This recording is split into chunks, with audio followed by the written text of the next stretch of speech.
Boa noite, sejam muito bem-vindos a mais uma palestra online realizada pelo CREA Goiás, nessa noite em parceria com a EAGO, Associação de Engenheiros Agrônomos de Goiás. Com foco na capacitação e valorização profissional, estão sendo ministradas regularmente palestras online gratuitas através da plataforma Zoom. Essas palestras abordam os mais diversos temas relacionados à área de engenharia, agronomia e geociências. Para ficar por dentro das próximas palestras a serem realizadas, siga as redes sociais do Conselho, como Facebook e Instagram, ou acesse o site do CREA Goiás e clique em Cursos e Eventos. A palestra de hoje tem como tema a produção de sementes, uma atividade agronômica, com o engenheiro agrônomo Dr. Sérgio Paulo Coelho, a quem agradecemos pelo apoio e disponibilidade. Sobre os certificados, aqueles que tiverem interesse em obtê-lo deverão clicar no link que eu irei enviar no chat durante a palestra. Ao clicar nesse link, vocês deverão preencher todas as informações solicitadas, como nome completo, título profissional, endereço de e-mail e telefone, e finalizar clicando no botão enviar. Lembrando que esse é um formulário do Google, por isso eu recomendo que vocês abram pelo Google Chrome. A partir de amanhã, o certificado ficará disponível no portal Mais Capacitação. Para baixá-lo, basta acessar o site do CREA Goiás, clicar em Cursos e Eventos e, em seguida, fazer o login na área do usuário. Lá vocês terão acesso ao certificado e também ao material disponibilizado pelo palestrante. Essa palestra está sendo gravada e essa gravação será enviada para vocês, para quem preencher a lista de presença, por e-mail. Qualquer dúvida sobre esse ou outros eventos, vocês podem me ligar pelo 3221-6269 ou mandar um e-mail para cursos.creagoias@gmail.com. Eu vou disponibilizar esses contatos no chat também para quem precisar. Eu convido para fazer o uso da palavra o presidente da Associação de Engenheiros Agrônomos de Goiás, engenheiro agrônomo José de Souza Reis Filho. Boa noite, Ludmila. Boa noite, Sérgio Paulo. Boa noite a todas as pessoas que estão aqui presentes na sala para essa palestra online. Se não houver frutos, valeu a beleza das flores. Se não houver flores, valeu a sombra das folhas. Se não houver folhas, valeu a intenção da semente. Enfim, já nos diz que a semente é primordial em toda a atividade agrícola. Por isso que, antes de qualquer pleito agronômico, qualquer lavoura, você precisa saber o que é a semente, de onde ela vem, qual a viabilidade e tudo o que cerca esse insumo primordial na agricultura. Até por isso, existe uma legislação específica. Pensando nisso, e com os préstimos do Sérgio Paulo, do engenheiro agrônomo Sérgio Paulo Coelho, que se disponibilizou a vir falar para a gente da grande experiência que ele tem, a EAGO, junto com o CREA, nessa parceria que está rendendo os bons frutos, além de sementes, resolveu tratar esse tema. Nós já tratamos muitos outros temas, né? Nós já falamos de nutrição foliar, nós já falamos de produção orgânica, nós já falamos de agrotóxico, né? de receituário agronômico, e dessa vez, numa conversa que eu tive com o Sérgio Paulo há algum tempo, ele se colocou à disposição. Zé, se vocês interessarem, eu posso fazer uma palestra sobre produção de sementes, sobre toda essa questão de semente. O Sérgio Paulo tem uma grande experiência nessa área. Ele é goiano, mas desenvolveu seu trabalho no Mato Grosso do Sul como fiscal federal agropecuário. E essa é mais uma grande oportunidade que nós, engenheiros agrônomos, estudantes de agronomia, que estamos presentes nessa sala, de conhecermos mais sobre esse insumo fundamental na agricultura. Então, eu retorno a palavra para a Ludmila. Assim, e só lembrando mais uma coisa, a Ludmila falou que essa palestra será gravada, aliás, está sendo gravada. Depois, quando o CREA envia para a gente o link, nós disponibilizamos essa gravação no canal do YouTube da EAGO e fazemos um link no site da EAGO. Quem tiver interesse depois de verificar, a palestra na íntegra vai estar no site da EAGO. Tá? E aí eu já retorno a palavra, de antemão já agradecendo ao Sérgio Paulo pela presença aqui, pela essa colaboração muito, muito grande para a EAGO e para os profissionais da agronomia de Goiás. Eu vou a palavra a Ludmila para apresentar o palestrante. Nesse momento, eu convido, então, para ministrar a palestra dessa noite o engenheiro agrônomo Sérgio Paulo Coelho, graduado em Engenharia Agronômica em 1982 pela Universidade Federal de Viçosa, Minas Gerais. Foi auditor fiscal federal agropecuário da MAPA em 1983 e atualmente diretor de Defesa Agropecuária da Agrodefesa desde 2019. Se o senhor tem a palavra, pode iniciar. Boa noite, muito obrigado. É um prazer compartilhar com vocês um pouco daquilo que conheço sobre a parte de sementes. Quero agradecer muito ao CREA, à EAGO, especialmente ao meu amigo José Reis, por essa oportunidade. E é uma honra poder dividir com vocês um pouquinho daquilo com que eu trabalhei, eu vivenciei durante muito tempo como auditor fiscal federal agropecuária no MAPA. Deixa eu ver se eu consigo compartilhar a minha tela aqui. Essa aqui, vamos lá, isso mesmo. Deixa eu ver se ela vai. Peraí, gente. Aí, beleza. Bom, eu costumo dizer que para a geração de engenheiros agrônomos que está iniciando suas atividades agora, que o desafio deles é muito grande. E eu vou falar uma coisa aqui que pode parecer absurda, mas deixa eu terminar de falar para depois você não me chamar de louco antes da hora. Quando eu comecei a minha atividade profissional, eu comecei então na parte de produção de sementes, estava na Superintendência de Agricultura no Mato Grosso do Sul e fui fazer uma vistoria de campo, num campo de produção de semente de soja. E eu já tinha visto muitos campos, mas aquele campo me chamou a atenção pela maneira como ele estava sendo conduzida e como a cultura estava muito mais vistosa do que todos os outros campos de produção de semente que eu já tinha visto até então. Quando eu terminei a avaliação, nós terminamos a inspeção, fomos preencher os documentos e eu falei para a proprietária daquela área, fui cumprimentá-la, falei, olha, a senhora está de parabéns, porque essa área da senhora está muito bem conduzida, está muito bonita e a senhora vai produzir em torno de 20 sacos de soja por hectare. Ela falou para mim assim, olha, moço, se eu não tirar 25 sacos de hectare aqui, 25 sacos de soja por hectare aqui, eu paro de plantar soja. O que eu quero dizer para vocês com isso?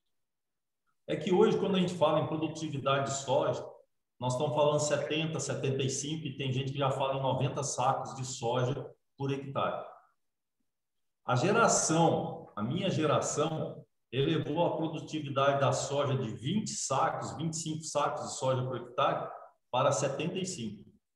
A responsabilidade dessa geração que está começando agora é levar de 75 para 210. Loucura? Quando a gente fala hoje, é loucura sim. Mas quando se falasse lá em 1984, falasse para mim que um campo de soja ia produzir 74, ia falar loucura, louco, doido, varrido. Mas a geração, a pesquisa, conseguiu fazer isso.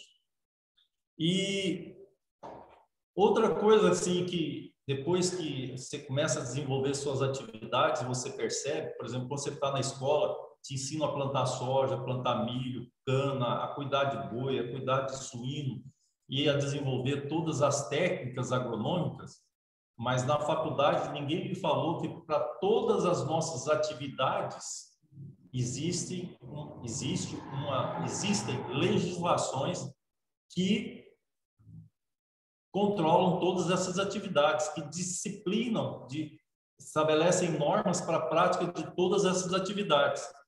Assim, se você quiser fazer semente para você comercializar, você tem normas para seguir, desde o plantio, desde antes do plantio até a comercialização daquele produto. E a mesma coisa acontece se você quiser ser um produtor de qualquer tipo de bebida. Se você quer ser um produtor de soja, você tem que obedecer vazio sanitário, o algodão, a mesma coisa. Então, para tudo aquilo que a gente faz, existem normas. Se você vai embalar o arroz para poder vender o arroz beneficiado, colhido, você tem normas para seguir também. E é tudo estabelecido isso pelo Ministério da Agricultura. E tudo isso não visa dificultar a vida do produtor, a vida do empreendedor, mas dar condições de que aquela pessoa que for adquirir o produto que está sendo produzido tenha sido produzido com normas de qualidade que atendam à necessidade, à saúde e à higiene do consumidor. E com a semente não é diferente. Então, gente, desde 1977, quando saiu a Lei de Sementes, é que a produção de sementes vem sendo disciplinada, conduzida e regulamentada no nosso país. Lá atrás, a lei funcionou muito bem e, com o decorrer do tempo, ela começou a apresentar alguma deficiência, porque não atendia muitas necessidades. E eu lembro que, naquela época, quando você achava uma semente que era irregular, e você falava para o produtor, essa semente está irregular, e falava para você assim, por que ela está irregular? Aonde está escrito que isso aqui é semente? Então, se não tivesse escrito na embalagem que aquilo era uma semente de soja, de milho ou de qualquer outra coisa, você não conseguia comprovar que aquilo era uma semente. E você não podia fazer nada, porque semente precisava estar identificada com todas aquelas informações. Então, a legislação foi bem feita para a época, bem pensada, mas ela apresentava algumas falhas, como as outras sementes, como as outras leis também apresentam falhas que a gente só descobre quando a lei é aprovada e surgem coisas que a gente não tinha pensado muito bem. Mas, em 97, em função dos acordos comerciais que o nosso país estava assinando com organismos internacionais, houve uma pressão muito grande para que nós fizéssemos a nossa proteção de cultivares, que o país tivesse a lei de proteção de cultivares, onde aquelas pessoas que desenvolviam cultivares das mais variadas culturas pudessem ter a garantia de que ele teria o retorno do investimento que ele fez. Aqui cabe destacar uma coisa, que até em 1997, a grande pesquisadora, grande desenvolvedor de cultivares novas no país foi a Embrapa. E a Embrapa executou um trabalho excelente, porque, só para usar um exemplo, ele pegou a soja lá no Rio Grande do Sul e ela trouxe até o Cerrado. Fez todo o processo de adaptação. Ela desenvolveu cultivares muito boas para aquela época. No entanto, sendo uma instituição pública, ela tinha uma dificuldade muito grande. No nosso país, assim, quando surge qualquer crise, a primeira coisa que faz é cortar dinheiro de pesquisa. E a Embrapa sofria muito com isso. A Embrapa entregava cultivares novas no mercado, ela vendia e, a partir, no caso da soja, que é uma planta autógama, a partir daí, o produtor de semente multiplicava, e a Embrapa só tinha o lucro dela quando ela vendia aquela semente a primeira vez. A partir daí, o produtor de semente, ou qualquer um outro, poderia multiplicar indefinidamente, com cuidados, para não perder as características daquela cultivar. Ele poderia fazer essa multiplicação indefinidamente, e a Embrapa entrava, então, somente com aqueles recursos. Uma cultivar que ela gastou 10 anos para poder desenvolver, 10 anos ou mais, então ela tinha um retorno muito pequeno, e como o país tinha interesse na produção de grãos, e isso para feijão, para arroz e tanto algodão e tantas outras espécies, a Embrapa desenvolvia isso. E cabe destacar aqui que também existia muitas instituições estaduais. Aqui em Goiás nós tivemos a Embopa, que lançou cultivar muito produtiva para a época de soja, universidades que lançaram também cultivares. Então, muitas instituições de pesquisas, no entanto, a grande maioria era pública. Eu me lembro que na década de 80, 90, eu me lembro de uma instituição privada que produzia uma cultivar de soja, fez uma limpeza nela e com ela começou então a produzir, mas também o retorno que ele tinha era muito baixo. Para algumas culturas híbridas, como eram mais difíceis de ser produzidas, aí a iniciativa privada tinha o interesse, ela tinha o retorno daquilo que ela gastava para desenvolver aquele híbrido, então ela investia e tinha então a iniciativa privada nela. Mas para as culturas autóctones, o grande pesquisador, o grande desenvolvedor de cultivares era iniciativa pública, eram os órgãos públicos. E a Embrapa fez um excelente trabalho, porque ela manteve toda essa produção e foi trazendo ela para o Cerrado brasileiro, e nós tivemos grandes produções até que em 97, então, por força dos organismos internacionais do qual o país passou a fazer parte, de nós querermos conquistar os novos mercados, pediram para que a gente pudesse ter o livre acesso a esses mercados, que a gente regulamentasse, então, a proteção de cultivares, onde aquela pessoa que desenvolveria as cultivares novas, elas teriam, então, o direito ao retorno do seu investimento, né? E foi aí que, quando a gente veio em 97, quando saiu a proteção de cultivares, em 96 quase não teve nenhuma inscrição nova, porque essa lei trouxe, então, o Serviço Nacional de Proteção de Cultivares. Aquela pessoa que desenvolveu uma cultivar, ela tinha a autonomia, a autoridade de poder estabelecer quem ia produzir aquela semente e quanto iria produzir. Então, permitiu, então, que aqueles que desenvolvessem cultivares, eles teriam o retorno do investimento que eles estavam fazendo, especialmente para as espécies autóctones. Bom, vale destacar também que, por volta de quando saiu a Lei de Proteção de Cultivares, estava no Brasil entrando uma grande quantidade de sementes transgênicas, oriundas dos países vizinhos, onde se plantavam, e entravam aqui de forma irregular.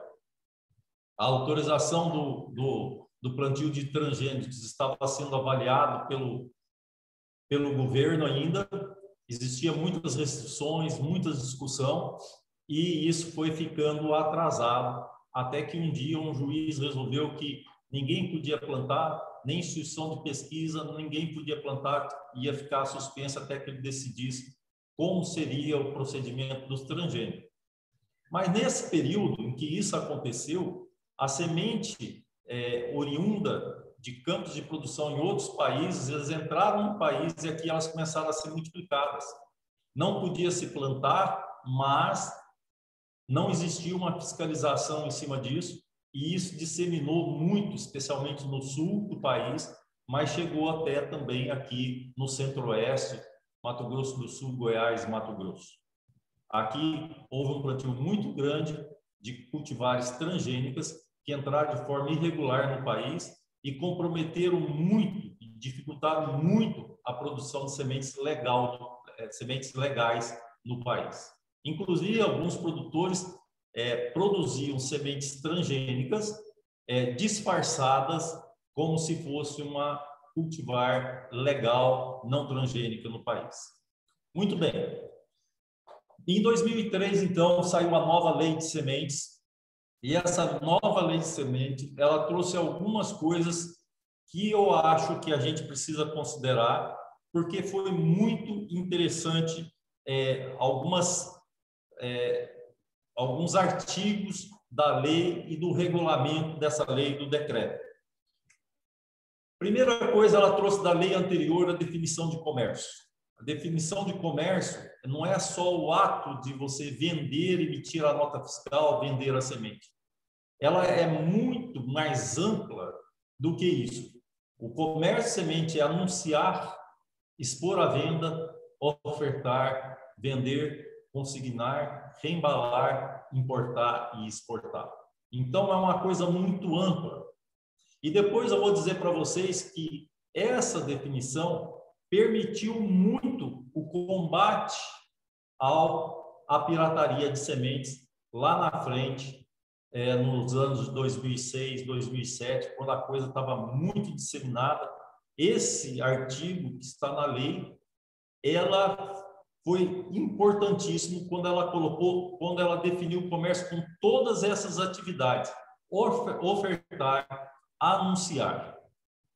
Porque você não achava semente clandestina, semente pirata, semente transgênicas que estivesse exposta à venda, que aparecesse escrito numa nota fiscal. Você conseguia pegar pelo fato de achar um pedido que o comerciante ou o produtor tinha emitido, onde aparecia o nome daquela cultivar que não estava autorizada, que era transgênica naquele momento, não era autorizado o seu plantio no país.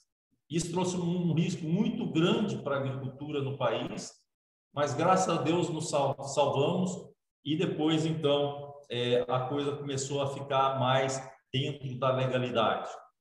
Outra coisa bastante interessante que apareceu no decreto lá de 2005 e depois aqui no decreto que foi publicado no ano passado, é que todo produto possível de ser utilizado como material de propagação, quando desacompanhado de nota fiscal, que comprove a sua destinação ao consumo humano, consumo animal ou industrial, fica sujeito às disposições desse decreto em normas complementares. Esse artigo aqui foi o que ajudou muito no combate à pirataria de sementes. Eu vou usar um exemplo aqui. Capim-sudão não é muito conhecido aqui no Centro-Oeste assim como uma cultura. Normalmente, se planta ele aqui no Centro-Oeste para produção de sementes, porque na região sul ele é usado no inverno e eles põem então o gado para pastejar esse capim. Então não tem produção de semente. Então eles têm que vir buscar essa semente aqui no Centro-Oeste. Esse capim-sudão, a finalidade dele é o pastejo pelo gado. O grão dele, a semente dele, não tem utilidade nenhuma. Não tem utilidade nenhuma outra que pode ser utilizada aqui. Possa ter uma outra utilização comercial. Então, o que acontecia que o pessoal do Sul fazia? Eles compravam esse grão de capim-sudão aqui e levavam para o Paraná, Santa Catarina e Rio Grande do Sul, e eles colocavam na nota fiscal que era para o consumo animal. Só que isso, eu falei, mas como consumo animal? E teve gente que falava, não, isso aqui a gente faz enchimento. Eu falei, mas você tem que levar o enchimento de uma ração aqui de tão longe, sendo que existe tantas outras coisas, porque não tem valor alimentar nenhum. Não agrega nada na ração. Então, não tinha uma destinação ao consumo humano, porque não se comia essa semente, muito menos nós humanos, e não tinha um uso industrial. E com essa definição, então, você podia pegar que ele estava produzindo uma semente de forma irregular e tentando ludibriar quando ele levava isso daqui do Centro-Oeste para plantar no Rio Grande do Sul. Então, esse artigo foi um artigo muito bem elaborado, onde se permitiu acabar com muito da pirataria da semente, da produção de semente irregular em muitas situações, tá? Braquiária, pânico máximo, é outro que não existe para consumo humano ou consumo animal. Quando você acha que está que a pessoa coloca um outro fim na nota fiscal, uso como adubo, a gente sabe que isso não é verdade e por esse artigo, então, a gente sabe que aquela pessoa está irregular. Outra coisa bastante interessante que aconteceu com a lei foi que ela criou o Registro Nacional de Cultivares. Então, todas as espécies, todas as cultivares estão relacionadas nesse registro no mapa, onde existem as obrigações para aqueles que querem introduzir uma cultivar nova no país, eles têm que registrar lá e colocar e obedecer algumas normas, como fornecer amostra viva de sementes, tem lá as quantidades que tem que ficar depositada num banco lá no mapa. Então, tudo aquilo que se planta nesse país tem que estar nesse registro nacional de cultivares. Eu quero trazer uma do exterior que vai muito bem lá, além de todas as normas de importação de vegetal, você tem que fazer alguns testes e inscrever nesse registro nacional de cultivares. Não é muito fácil, tem uma certa dificuldade, mas tudo aquilo que se planta no país, ele precisa ser testado, avaliado, para ver as condições em cada região e para poder ver aonde que ele vai ser recomendado, para saber se ele pode ser, então, introduzido aqui no país, a sua utilização. Então, voltando lá no final da década de 90, no início dos anos 2000, tudo aquilo que tinha sido introduzido via irregular, que veio especialmente da Argentina, de soja transgênica, a gente pegava por aqui porque não estava nesse registro nacional de cultivares. Hoje a gente tem um teste de DNA, mas naquela época as análises que eram feitas simplesmente eram feitas nas análises morfológicas do grão de soja e alguns testes químicos, como o teste de peroxidase e também, por exemplo, cor de copótilo que a gente via na semente. E então somente as coisas físicas de morfologia que eram e poucas análises químicas que a gente podia fazer de uma maneira rápida, eficiente e segura. Mas hoje com o teste de DNA e com o aprimoramento dos equipamentos e dos laboratórios de defesa agropecuária, os laboratórios federais, hoje é possível fazer esses testes de maneira bem rápida, de maneira simples e bastante eficiente, né? Então, esse também foi outra questão que a lei introduziu e que ajudou muito na legalização da produção de sementes no país e na certeza de que aquilo que está lá, nós teremos uma produção, já foi testado, já foi avaliado em cada uma das regiões, então sabe perfeitamente bem aonde que aquela cultivar é recomendada, para poder ter a garantia, o produtor poder ter a garantia de que vai ter uma cultivar segura, que não apareceu por acaso, não veio da cabeça de ninguém, porque foram feitas análises e testes para que isso tivesse a segurança da produção no país. A outra coisa que vem lá da Lei de Proteção de Cultivares é a semente de uso próprio. Isso aqui, no meu entendimento, estava tentando resguardar aquele pequeno produtor que tem um pouco capital, que não disponibiliza, não tem à disposição muitos recursos, então ficaram com medo dele ficar alijado do processo de poder adquirir semente e permitir então que ele adquirisse a semente e depois então ele multiplicasse aquilo para ele. No entanto, a legislação, ela foi, na minha maneira de ver, ela foi muito falha, porque ela deixou muito aberto. O produtor de semente, ele compra a semente básica e aí ele faz a certificada.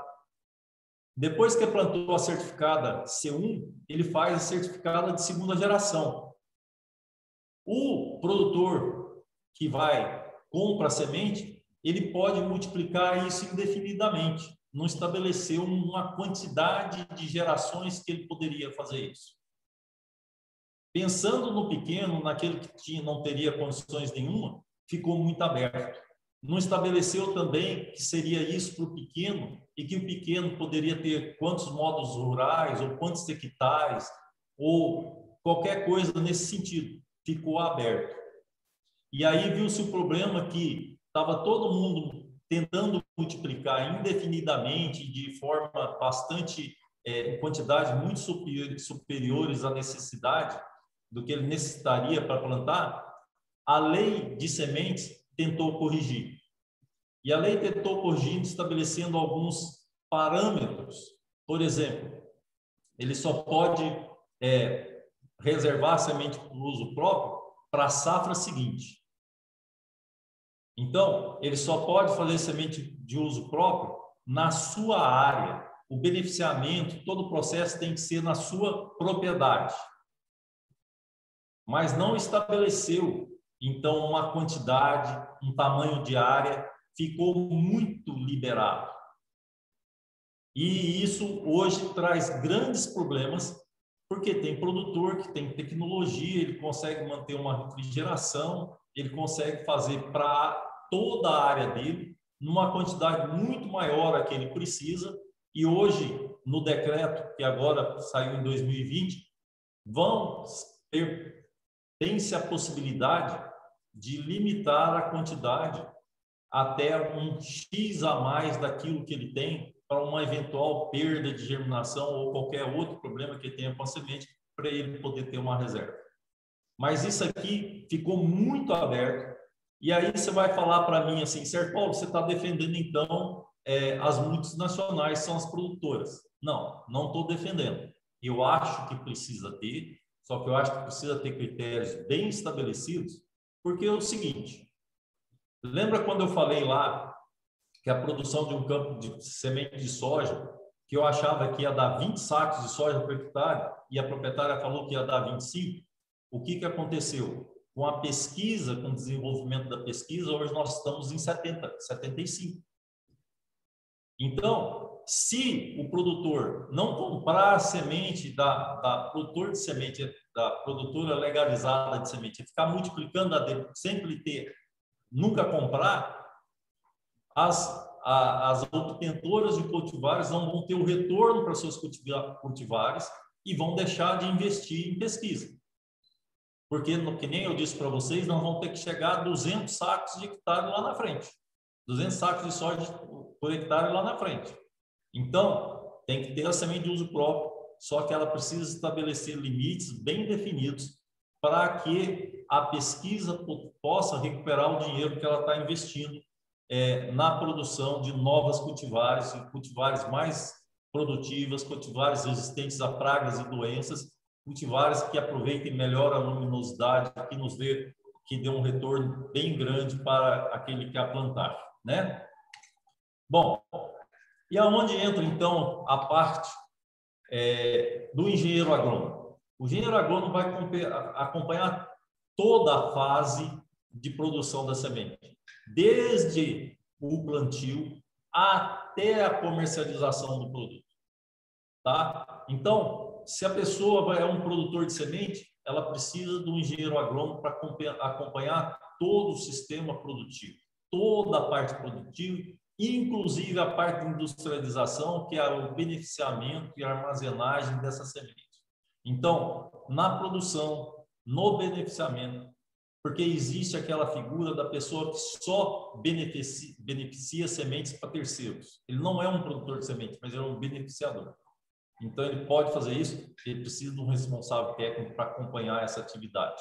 O reembalador de sementes, por mais que ele compre a semente pronta, que ele só vai passar para a embalagem dele, ele precisa ter um responsável técnico ali junto dele, porque esse responsável técnico vai ver se está fazendo direitinho, vai coletar uma amostra de semente para mandar analisar.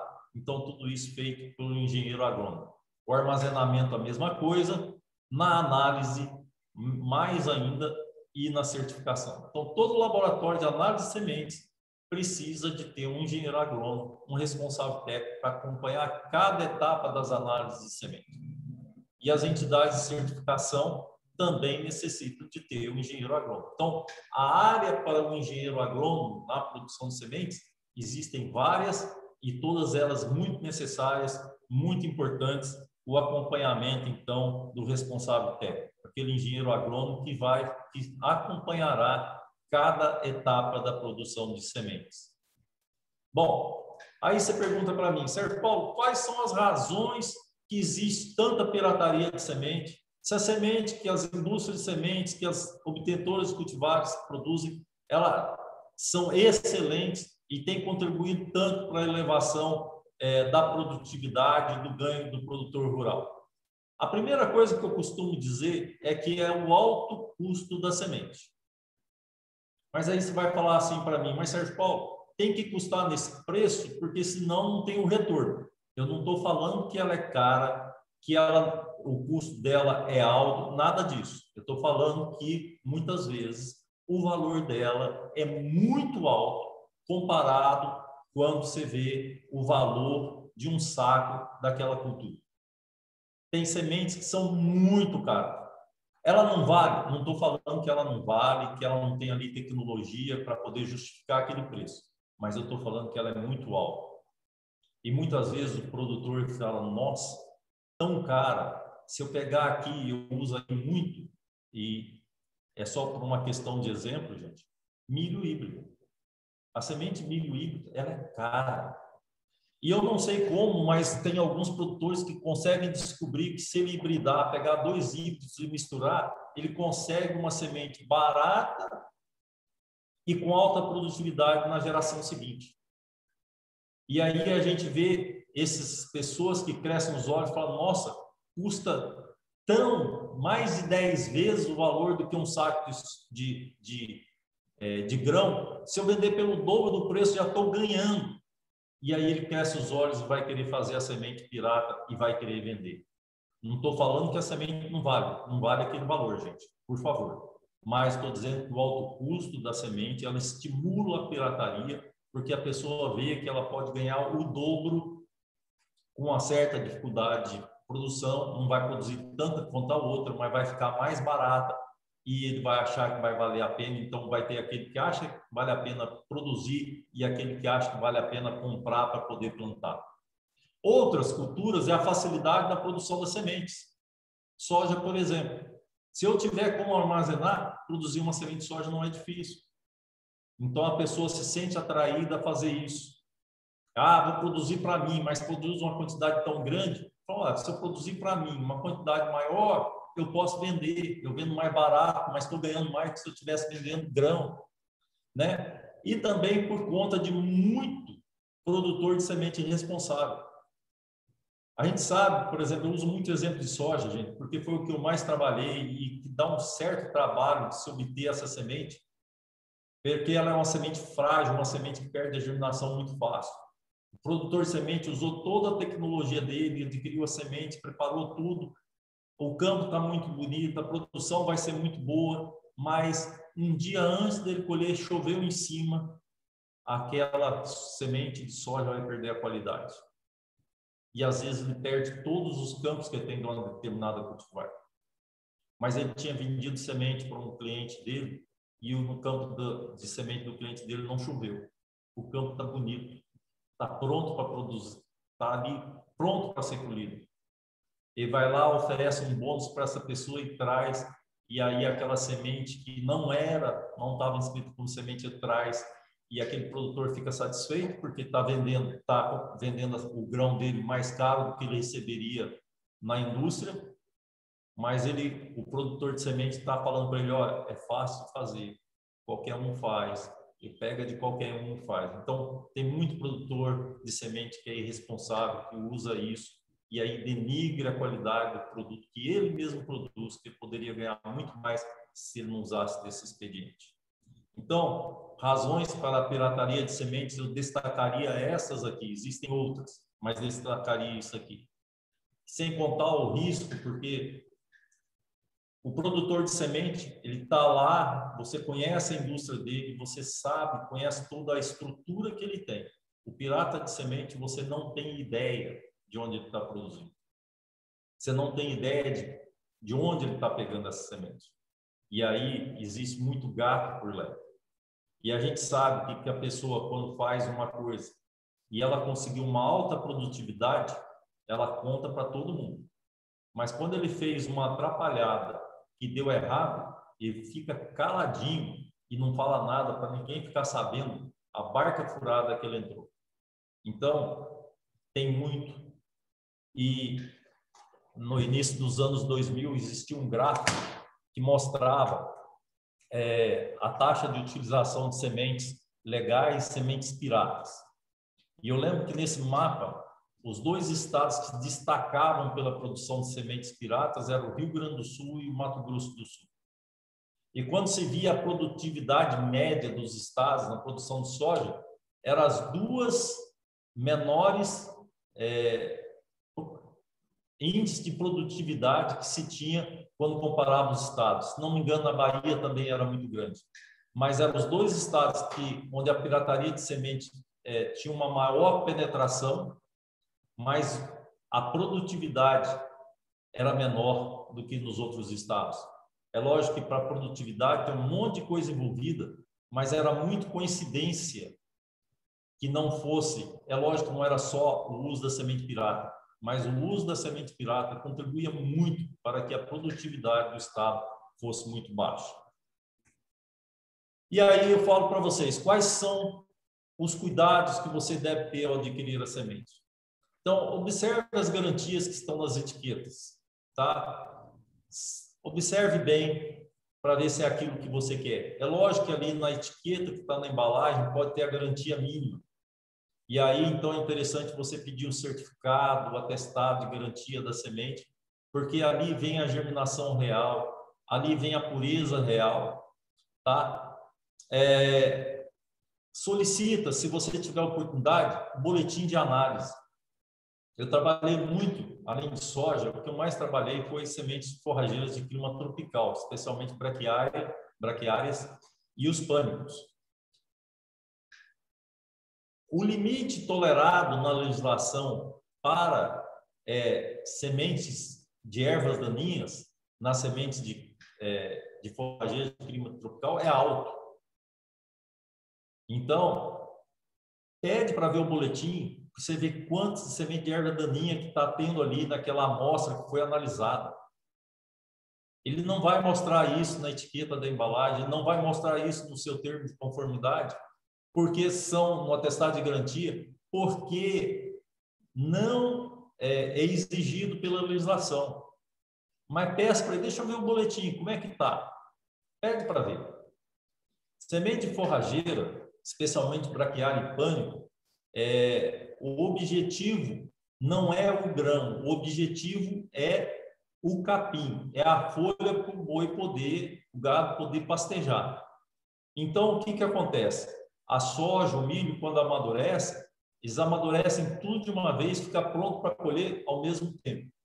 Nessas forrageiras, braquiárias e pânicos, a semente vai amadurecendo e chega num ponto, então, da ponta para o pé ali no cacho. Aí o que acontece? Você vai ter semente madura, semente quase madura e semente verde. Se você coletar no cacho, a sua perda de semente é muito grande. Então, o que acontece? Ela vai amadurecendo e vai caindo. E como as sementes dessas duas espécies, normalmente ela tem uma dormência e ela fica em contato com o solo e ela perde essa dormência, desenvolveu tecnologia para se colher no chão. E aí vem muita palha, porque o índice de pureza exigido é baixo, por exemplo, a braquiária é 60% de sementes puras, e para os pânicos só 40%. Então vem muita terra, muita palha e junto vem muita semente de erva daninha. Então, tem para ver. Se você tivesse a chance, recomendo para você coletar uma amostra representativa e mandar analisar no laboratório da sua confiança. Tá? Nunca caia naquela assim, ó, você compra e manda analisar no laboratório tal, eu pago a análise para você. Não. Você tira uma amostra sem falar para ninguém. Você manda analisar no laboratório de sua confiança e fala que aquilo é uma semente sua e que você quer saber quanto que está a pureza, as ervas daninhas. Não fala quem você comprou, Nada disso. Só falou, ó, isso aqui é uma semente minha que eu quero analisar, quero ver se ela está germinando, quero ver quanto tem semente pura, quero ver as ervas daninhas. Essa para fazer é uma garantia de que você não vai infestar a sua área com sementes, com ervas daninhas que não tem lá ainda. Em 2019, conversando com um colega, ele falou que comprou uma semente e depois ele reparou que apareceram muitas ervas daninhas que ele nunca tinha visto na propriedade dele. Então, ele não tomou o cuidado necessário para poder saber de quem que ele estava comprando, fazer uma análise, né? Saber se tinha erva daninha ou não, essas ervas daninhas que apareceram na área dele. Então, gente,